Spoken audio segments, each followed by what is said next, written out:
Amigos do Alvorada Cultural, estamos no stand do Sindicato dos Escritores, aqui na 35ª Feira do Livro de Brasília, onde todo ano aparecem novos escritores, novos talentos, novos afiliados. Hoje, conversar com um deles, o amigo Acevedo, Valério Acevedo. Novo livro de Valério Acevedo, Revelações do Imaginário Mágico. Explica sobre esse livro, Valério. Bom, esse é um livro de contos de fantasia e ficção que surgiram pela primeira vez. Eu os publiquei pela primeira vez numa rede social hoje descontinuada, a rede Multiply, onde a minha fanpage, o meu universo virtual, chamava-se A Existência Virtual. Eu, durante 7 ou 8 anos, depositei lá essas histórias, além de fotos, filmes, comentários, notícias, tudo que ia da minha vida substancial aqui na matéria, eu transferia para a nuvem com a esperança de que, estando lá, estaria eternizado. E aquilo que todos nós achamos que vai acontecer com o que nós publicamos na internet. Mas este livro é a prova de que isso não é verdade.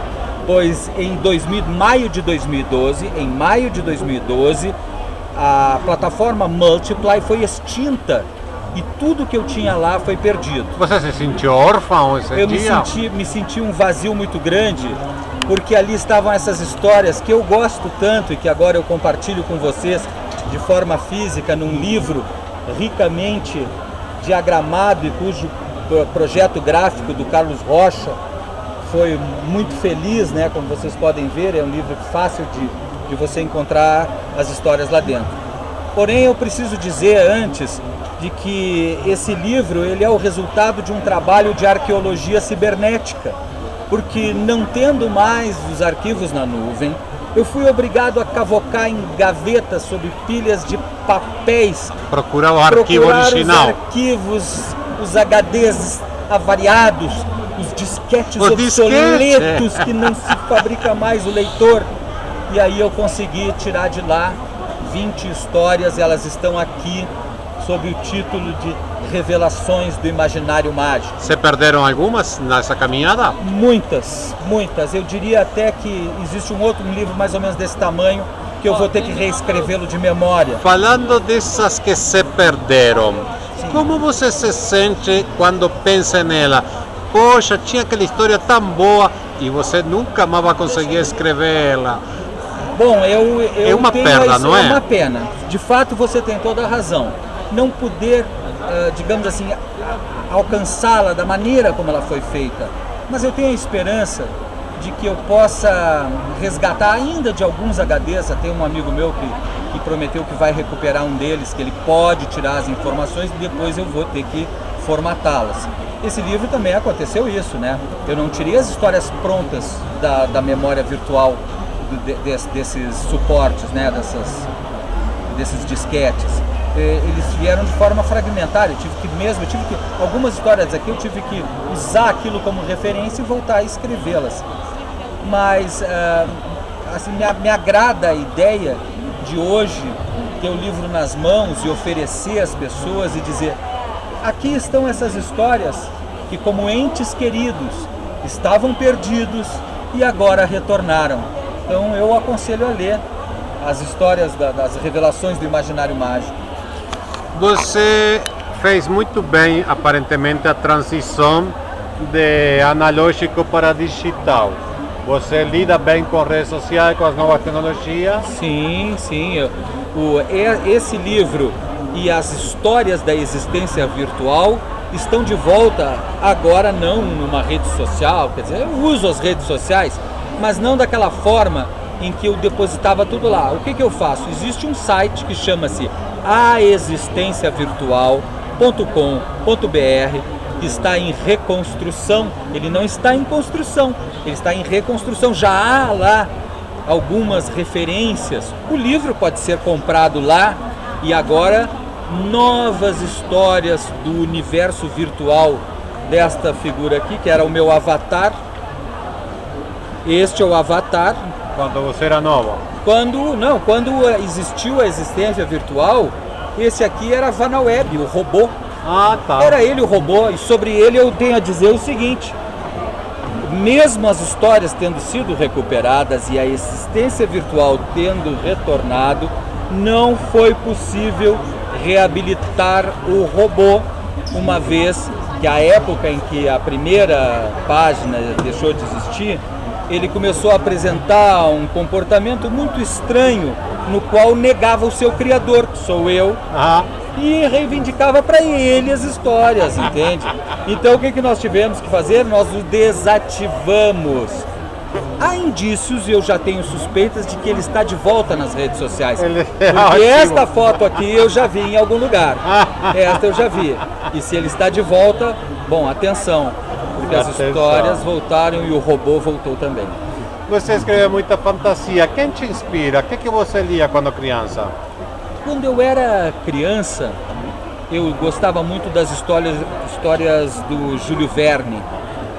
Mas depois, na adolescência, eu conheci outros escritores, como o Isaac Asimov, Ray Bradbury. Teu livro tem a cara de Asimov. Eu não quis falar, mas eu já sabia que você ia se colocar naquela caixinha ali. Aliás, o Isaac Asimov tem Fantástico. que escreveu Eu, Robô, que é uma grande história sobre a inteligência artificial. Ele tem um visionário, né? É. Como pode ser tão adiantado no seu tempo? Ele se antecipou de uma forma que a gente tem que fazer aqui uma menção e uma referência ao Isaac Asimov. Existe um livro do Isaac Asimov, não é muito conhecido, é um livro de histórias policiais, mistérios. Ele fala de um determinado, vamos dizer assim, um agente no futuro, né? um policial, que ele desvenda os enigmas, os mistérios a respeito de crimes com ciência, com física, com a ideia da física quântica. E eu acho esse um livro muito importante para se ler, porque ele estimula você a pesquisar os conteúdos do livro. E foi o que eu tentei fazer com esse livro aqui. Quem lê essas histórias, eu acredito que vai se sentir estimulado a procurar saber, mas vem cá, da onde que esse cara tirou isso? De onde que vem isso, né? Eu cito aqui autores, né? Eu vou citando ao longo do livro. Por exemplo, num dos contos aqui eu falo do Charles Webster Leadbeater, que foi um teosofista. Ele chegou a ser presidente da Sociedade Teosófica, escreveu livros com Annie Besant e depois ele seguiu a vida dele e tudo. Quer dizer, o que aconteceu com ele, que eu narro no livro, é verdade, é fidedigno, é verídico. Ele esteve no Brasil, ele viveu parte da adolescência no Brasil, Leadbeater. E eu faço uma referência a isso que ele teria aprendido em terras brasileiras, que foi tão útil na vida dele de clarividente e mestre ascensionado. Interessante.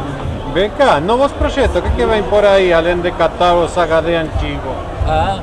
Bom, em parte eu estou me conformando um pouco com o fato de não ter recuperado todas as histórias, mas existia dentro dessas que já estavam lá e que se perdeu, uma que eu considero interessante e que eu vou retomá-la. E aí eles são histórias assim seriadas, mas todas formam uma história só. Vamos dizer assim, não é exatamente um folhetim, não é uma história em quadrinhos, mas ela vai formar uma história só. Ela é uma tipo como se fosse assim uma coletânea de contos que se interligam. Todo fantasia. Não, mas ela se fundamenta num fato que ocorreu aqui nessa região, né, nos planaltos centrais do Brasil, mais precisamente aqui em Brasília e alongando-se aqui nos entornos aqui até a Chapada dos Veadeiros. Havia naquele tempo uma sociedade secreta que transmitia os seus ensinamentos e as suas informações somente através de manuscritos. E esses manuscritos secretos só poderiam ser lidos e copiados por iniciados. Isso ocorreu aqui. Eu acompanhei durante um breve tempo, tive até um manuscrito nas minhas mãos, mas depois não pude copiá-lo. O que eu fiz?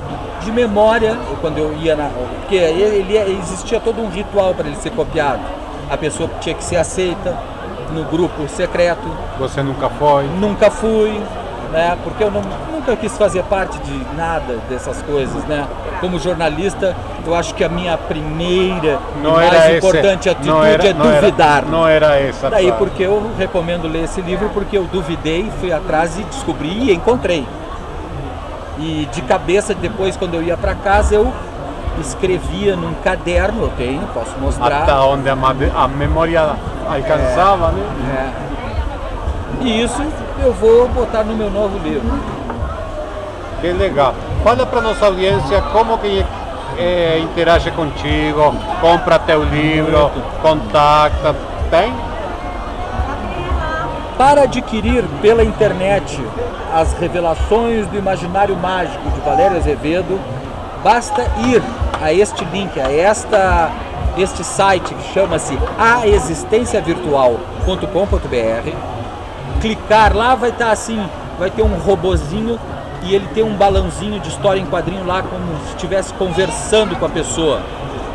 Tem um robozinho dizendo: enquanto aguarda a volta da existência virtual, clica aqui e compra o livro Revelações do Imaginário Mágico. Depois é só passar o cartão. Custa R$35, é muito barato para o tipo de informação que o livro traz, hein? Só que é uma pechincha, minha gente. Aproveitem. Obrigado, Valério, e sucesso, tá bom? Tem um livro para publicar? Você quer ser um escritor? O Sindicato dos Escritores do Distrito Federal pode te orientar e ajudar a realizar esse sonho. Venha, fale conosco. Sim, de Cris Rey. Cris, como que está? Fale um pouco do seu livro. Então, esse livro foi publicado em novembro de 2018, né? Recentemente. É o meu primeiro livro e ele traz uma temática que fala sobre morte, sobre vida, sobre nascimento, um pouco do meu aprendizado nessa jornada em forma de poesia, crônicas. E por que esse título Sim? Esse título Sim vem da descoberta do efeito do sim sobre a vida. De dizer sim para a sua história como ela é, para o seu corpo como ele é, para a sua vida como ele é. E uma descoberta de que é a partir desse sim que a gente pode transformar a realidade. Então esse livro ele tem essa filosofia, esse convite para que o leitor também diga sim para quem ele é. E no meu caso foi um grande sim para a minha autoria, né? Porque eu não achava que o que eu escrevia era bom, eu achava que nem era poesia. E hoje, o que você acha? E hoje eu assumi a minha autoria. Respeita seu próprio trabalho. Eu respeito o meu trabalho e descobri que quando você assume a sua autoria, você está autorizando a sua existência. Boa. Porque quando você imprime a sua palavra no mundo, é você parido no mundo. É a sua existência no mundo, né? Muito bem.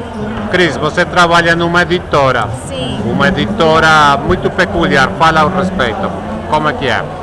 A Vai, editora artesanal independente, é uma editora que nasceu lá no Recanto das Emas, uma cidade satélite de Brasília. E é liderada por 3 mulheres. A marca do nosso trabalho é a linha, então todos os livros, eles têm a linha à mostra, né? A gente costura cada livro e faz desse momento da costura um momento também de cura, de convivência, de coletividade, de troca. Então a gente recupera esse valor afetivo pelo livro. Então o autor, ele costura o seu livro, ele imprime no livro a sua energia, o seu afeto, né? Então o livro impresso vai para o leitor com aquela energia do autor também. Quanto tempo de vida tem a editora Avia? A Avá, ela tem 1 ano de vida, 22 livros publicados por 21 autores. Que legal, é? E novos projetos, o que vem por aí? Então, nosso próximo projeto é focar mais no mundo infantil, né? A gente quer levar um trabalho de formação não só de leitores, mas formação de escritores para as escolas. Muito bom, isso aí está ótimo. Nossa audiência quer conhecer o trabalho da escritora, da editora, como que faz? Então, vocês vão nos curtir lá no Instagram, Avá Editora, né? E o nosso site também já está no ar. Qual é? Avá Editora. .com? Avaeditora.com? Sim.